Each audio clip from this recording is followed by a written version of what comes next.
Well, hello YouTube, it's me Fortmaster, and welcome back to another Film Theory reaction. Film Theory, this is Disney's worst fear, and it says Winnie the Pooh, but I know for a fact it's not just about Winnie the Pooh.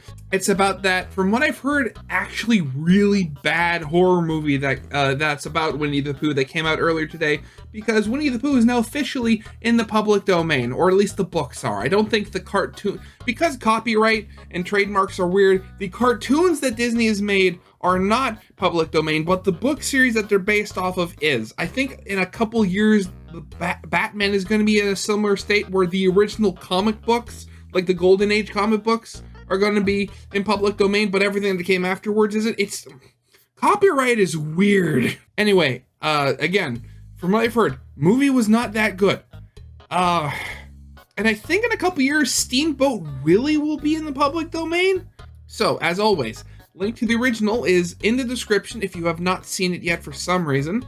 And in that corner, the little pop-up will come up for the what hopefully will be the final part of Game Theory's Ultimate FNAF timeline, which hasn't come out at the time of me recording this, but should come out today as of me recording this. So hopefully I don't have to do things weird with editing. Either way, let's get this thing started, shall we?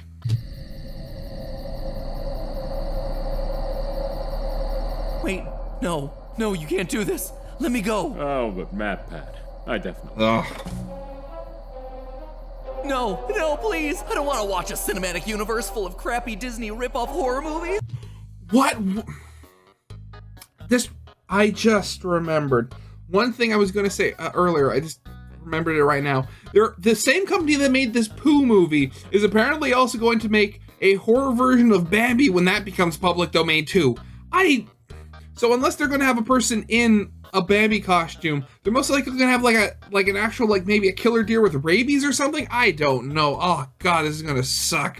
I mean, granted, movies might be funny to watch and just sort of like, oh my God, it's so bad sort of way, but still, these are just nothing but cash grabs from what I've heard.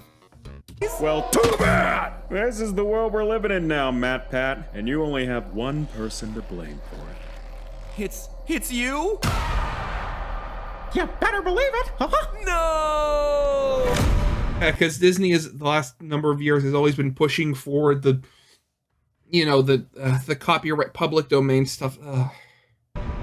We can never have nice things. Hello, Internet! Welcome to Film Theory, the show that wants you to maul that subscribe button like a rabid teddy bear that's looking for honey. So, have you guys seen this ridiculous Winnie the Pooh horror movie that just came out? Winnie the Pooh, Blood and Honey. Yeah, some indie filmmakers have decided to take the lovable Pooh Bear from the 100-Acre Wood and put a unique spin on the idea, to say the least. Reimagining the story for children as a decidedly adult-oriented slasher movie. Well, the film has been absolutely eviscerated by both fans. 4%? Really?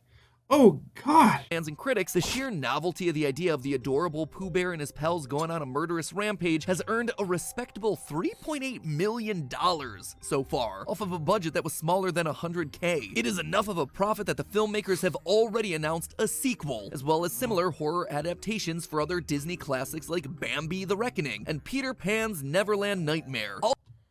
There was a oh God. Oh no.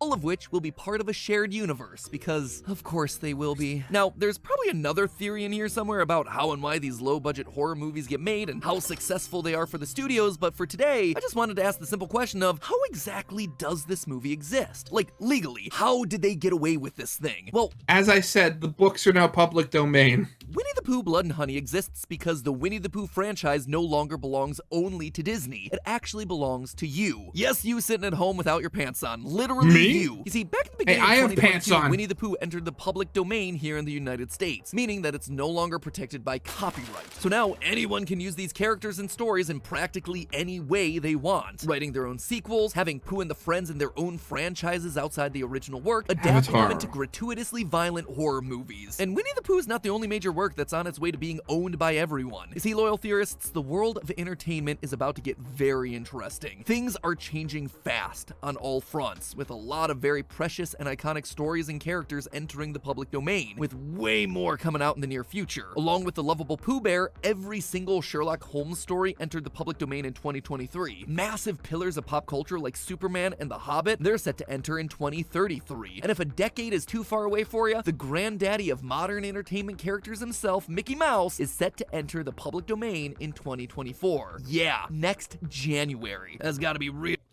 That is a lot closer than I thought. Jeez. Real uncomfortable for the company that looks at their IP and thinks, I own the Death Star. I own Tatooine. It's all mine. well, hold on to your horses there, friendos. There's a reason Walt's empire ain't too scared of Mickey's impending release into public ownership. During my research looking into how exactly these filmmakers got away with making this off-brand horror Winnie the Pooh murder movie, I discovered a horrible truth about the way these sorts of laws work. And spoiler alert, you will likely never be able to use any of these iconic characters owned by corporations like Disney and WB and Universal. And I realized all of that just because of this Winnie the Pooh slasher flick. Blood and Honey is far more than a ridiculous attempt at making money for shock value. It's a peek into the terrible future for these characters as their corporate overlords try to keep their claws in their IP. And it all comes down to the scariest thing of all, legal loopholes.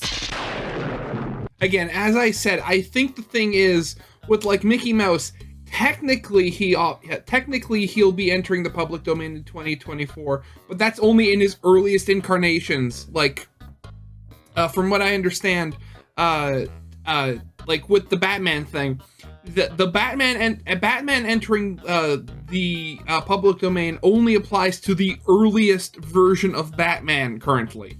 So, like, nothing, like, in the early comics, or, like, I don't think Robin was a thing at the very beginning, like, the Batcave, the Batmobile, just all that stuff that makes modern Batman, you won't be able to use, because it's like, again, legal loopholes, they are technically a later edition, so they don't really count. Oh, bother. Grab your buckets of honey and machetes, loyal theorists. It's time to carve our way into this mess. Before we get started, let me just call out, this theory is only going to be looking into and explaining copyright law for the US. That's not to say that other countries and their laws are unimportant. Woo, it's more to say that basically every country on Earth has different laws regarding this sort of thing. And if we tried to hash out every single rule in every single country, things would get very complex, very long, and very boring in a hurry. Additionally, sometimes I feel like this goes without saying, but we here at Team Theorists are not lawyers. This is not legal advice. We're just a bunch of nerds with a lot of free time on our hands and an obscene interest in who owns what in the entertainment industry. So to start things off, I feel like we need to be on the same page here. What even is a copyright anyway? Sure, you've heard the term, but it's kind of a weird nebulous idea that can be slippery and difficult to get a real grip on. Basically, a copyright is protection granted by law for original works that you make. It ensures that anything original that you write or make belongs only to you. You don't even have to publish it. If you make something original, it's yours automatically no matter what. And it covers Original character, do not steal. a lot of different mediums: books, poetry, movies, music, even computer software and architecture. That being said, a copyright doesn't protect facts, ideas, or systems. Actually, or am I thinking of Trademark? Never mind, I was thinking something, never mind. If you want an example of what I mean, let's just look at the Theorist channels. We don't own the idea or the format of a theory about games, film, TV, food, style, whatever. We can't copyright the concept of a theory. Anyone can make their own theory videos here on YouTube, and in fact, we outright encourage that. It is awesome to see. But Yeah, you're not pulling a Fine Brothers here, are we?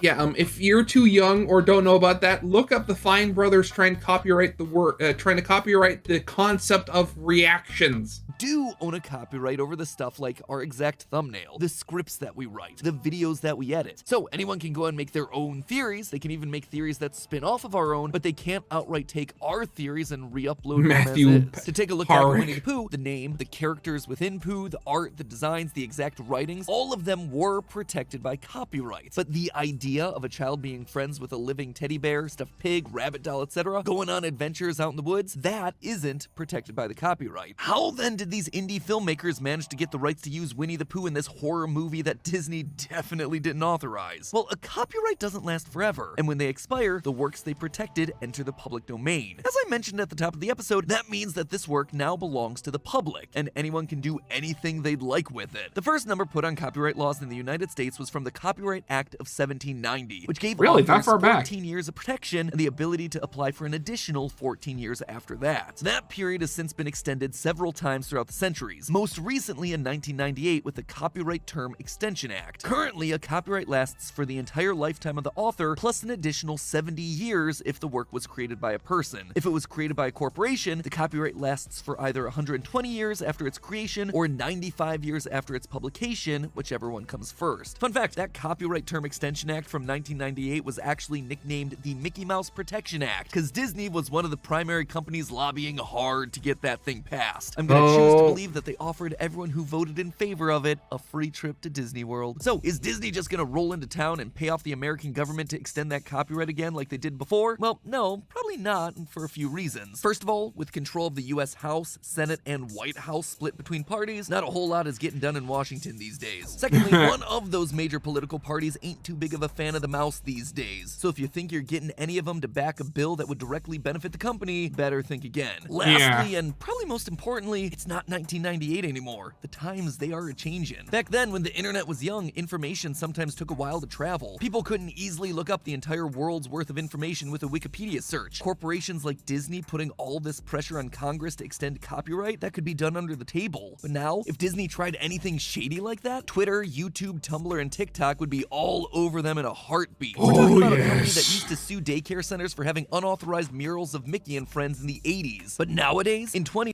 Are you kidding? They did that relatively recently with a kid who died, and he had Spider-Man on his gravestone. Look it up! 20, when an elementary school screened a legal copy of The Lion King as part of a fundraiser, Disney tried to fine them for it, only for the internet to blow up in a righteous fury, forcing the mouse to apologize and CEO Bob Iger to personally donate to that fundraiser instead. The power dynamic has shifted. So if Disney either won't or can't extend the copyright again, is that it? Are we gonna be seeing horror movie knockoffs of Mickeys and Donald Ducks and Goofies popping up everywhere next year, just like we did with Winnie the Pooh? Is everyone gonna own iconic characters like Mickey Mouse and Superman? Well, not exactly. No, See, when a work enters the public domain, that doesn't mean that every iteration of everything in that work also enters along with it. It's only the content in that original work as it existed in that original work. So, looking at Pooh Bear, the only stuff that's entered the public domain right now are the depictions of Pooh, Piglet, Christopher Robin, and all of their friends from the very original 1926 book by A.A. Milne as they existed in that 1926 book. And there's some pretty significant stuff missing from that work. One big one, Pooh's red shirt. It wasn't added to the character until 1932 for an RCA picture record, a full 6 years after the character debuted. That means you won't be clear to use a cute little red shirt on your public domain Pooh Bear murder movie until January 1st, 2028. This is actually why the Pooh in Blood and Honey has a red flannel shirt with overalls instead of a red shirt that's 3 sizes too small. In fact, if you watch the movie, you might have noticed one of our fuzzy friends missing from the 100-Acre Wood. While Pooh, Piglet, Eeyore, Rabbit, and Owl Tigger! appearance, Tigger was nowhere to be found because he didn't debut until 1928 in the book The House at Pooh Corner, so he won't be in the public domain until January 1st, 2024, just in time for the sequel to Blood and Honey. Won't even surprise me. Winnie the Pooh 2, The Bloody Bouncing Buddy. And this goes for everything else that we've talked about so far. Sure, when stuff like The Hobbit hits public domain, you can use Bilbo and Gandalf and Smaug and Middle-earth in the official Hobbit fanfiction that you've been chipping away at, or anything else you want to write for that matter, but you can't reference any of the stuff from Lord of the Rings, or use any of the iconic Middle-earth art beyond what was published in 1937. For Superman, you can include the character in your stories, his origins from Krypton, as well as his dual life as Clark Kent, but the only powers that he can have are super strength, being faster than a speeding train, and the ability to leap tall buildings in a single bound. All of the stuff that he had when he debuted in 1938. No flight, no heat vision, no ice breath, no x-ray vision, you know, all those things that make Superman a Superman.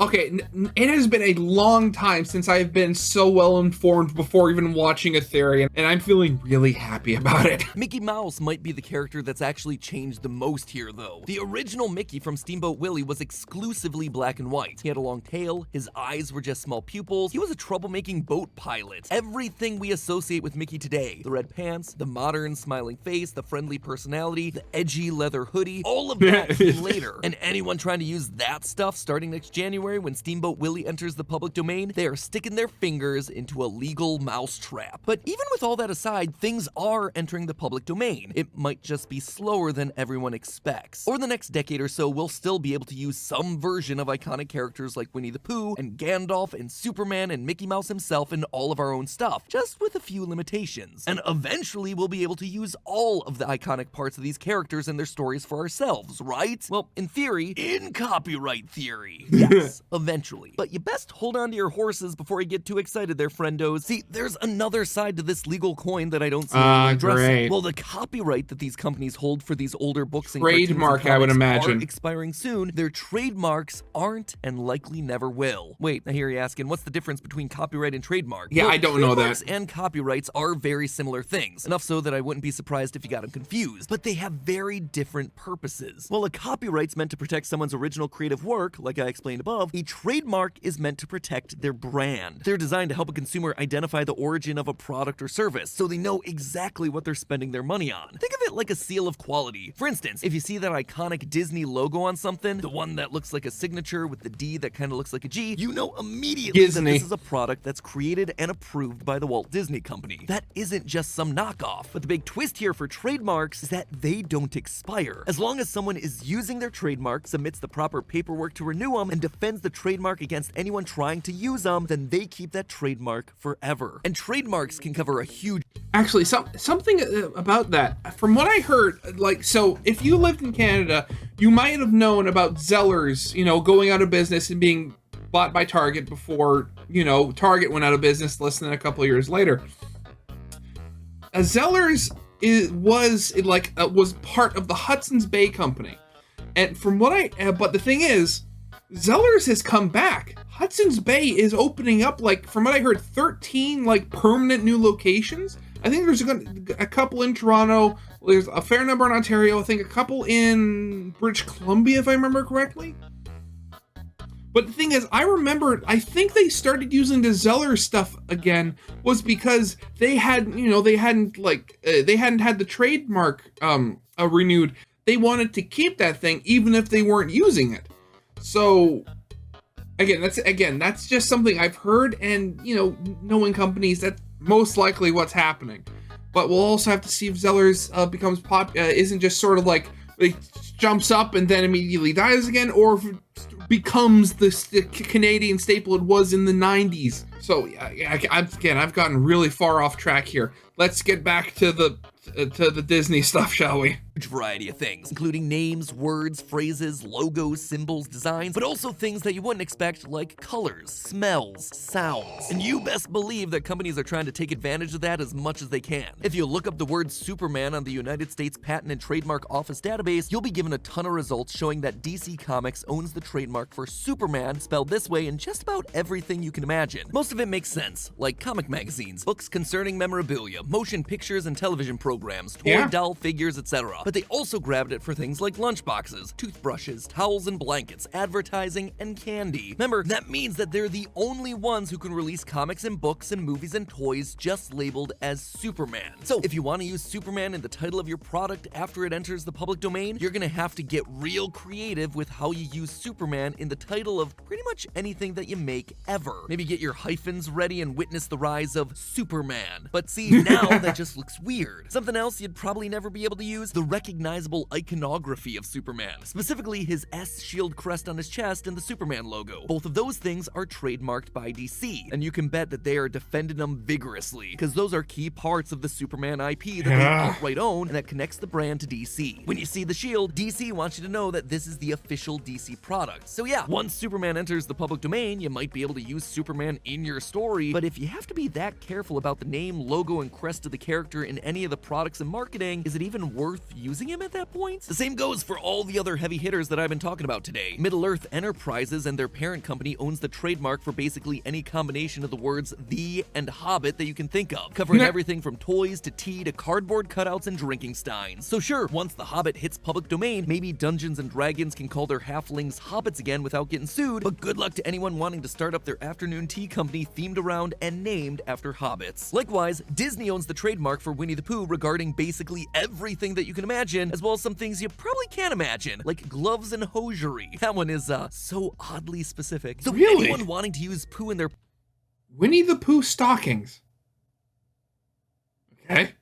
public domain horror film is gonna have to get creative and or specific with their names and portrayals. And you see, that's exactly what happened with Blood and Honey. There is a trademark registered for the logo of Winnie the Pooh Blood and Honey, specifically for the production and distribution of film and television and for t-shirts, because you gotta get that merch game on, baby. I'm assuming that the people behind this film wanted to make sure that there wouldn't be any knockoff merch available in Hot Topic. Only the real deal knockoff merch. But you notice anything else funky about this registration as compared to that mountain of Disney-owned trademarks? The registration for Blood and Honey is super specific, claiming, quote, the colors red and light orange, and the, quote, blood red orange lettering of the title of motion picture. They're only trademarking the logo and its color palette, nothing generic like the entire phrase Winnie the Pooh across all children's media or whatever. What's more, notice any other differences in the names? I mean, sure, the Blood and Honey mark has that subtitle, but unlike all of the Disney marks, it also has dashes between Winnie the Pooh. That makes it just different enough, just stylized enough to help them stand out from anything Disney related. Honestly, the purpose of trademarks is to help customers identify the origin of a product. The fact that Blood and Honey is so stupidly violent and so obviously not something Disney would authorize probably protected these filmmakers more than anything else. Now, normally, I think that this is where we could wrap things up. We've done the whole, hey, this thing you think you know actually isn't that way, and there's this other thing that'll change your perspective on it shtick. But there is an extra twist here, loyal theorists. Thanks for calling yourself out. That transforms this conversation about the quirks of copyright law into a conspiracy about these mega corporations twisting the rules to benefit them. And it all comes back to the mouse, literally. Throughout this entire theory, we've touched on how Mickey Mouse is about to enter the public domain, how Disney's delayed the inevitable for decades, how they won't be able to do it again. And all of that is still true. Likewise, everything we've said about Superman and The Hobbit and Winnie the Pooh also applies here. Disney owns a ton of trademarks around Mickey Mouse, which makes a lot of sense. He's an integral part of their brand, so much so that they've started incorporating him into all sorts of branding within their company. But you see what I just said right there? That right there is the genius 4D Branding. chess 1 billion IQ move that these companies are starting to make. These companies understand how trademarks work, and they're starting to weaponize them in an effort to shut down public domain as we know it today. When I started looking into all this for the theory, the fact that Disney appeared to not be fighting to keep their golden goose protected by the law honestly shocked me more than anything else. Mickey Mouse is Disney, and they want everyone else to think so too. So what have they done? Well, in 2007, they redesigned their logo for their flagship animation company, Walt Disney Animation Studios. These are the people who make stuff like Frozen, Encanto, Tangled, all the Disney fairy tale heavy hitters. And what was that redesigned logo? The literal frames of animation from the most iconic part of Steamboat Willie, whistle and all. That logo, you betcha it's trademarked. Disney found a way to get true, permanent control over the most important parts of the first release of their most popular character. All of it while playing within the bounds of the law. So sure, when Steamboat Willie and Mickey sail down the river into the public domain in January of next year, maybe you can navigate your way through all of this legal minefield. Maybe you could figure out a way to use Mickey as he first appeared here in Steamboat Willie, without using the exact iconic frames from this trademarked logo, while transforming it all enough to be distinct from Disney's brand. Maybe you could have yourself a black and white movie with a mischievous monochromatic mouse set on a boat whistling as he gets up to no good. You know, when you put it that way, it actually sounds a whole lot like the perfect setup for a horror movie. And thus, everything circles back around to Blood and Honey. I wasn't kidding at the top of this theory when I said that the true horror of this movie was the copyright laws surrounding it, because I believe that this horror remake of Winnie the Pooh is setting the precedent for how we're gonna see many of these beloved characters interpreted by other artists as they enter the public domain, especially for characters like Pooh and Mickey and Superman. Seriously, these guys are gonna look so different from what we're used to seeing that they might as well all be low-budget B horror movies. Or, you know, you could just take your ideas and turn them into original IP, so that way you can own those things for yourself. Then again, looking at the box office performance for Blood and Honey, yeah, no one's gonna do that. Feed me the nostalgia berries. But hey, Yeah. if you want even more insight into shady legal... You know, yeah, you think, you look at these corporations and what they do sometimes, like, and you think, it's like, oh god, these things are so stupid, how are they surviving? But then it's stuff like this, like, you look at and you realize, like, hey, they're not stupid, they're just hiding their smart moves in plain sight. This is why I don't look forward to a lot of movies anymore, because, like, stuff like this, it's like that little niggling feeling at the back of your mind that just, like, I have a hard time fully enjoying stuff like this anymore. This is why I watch so much YouTube.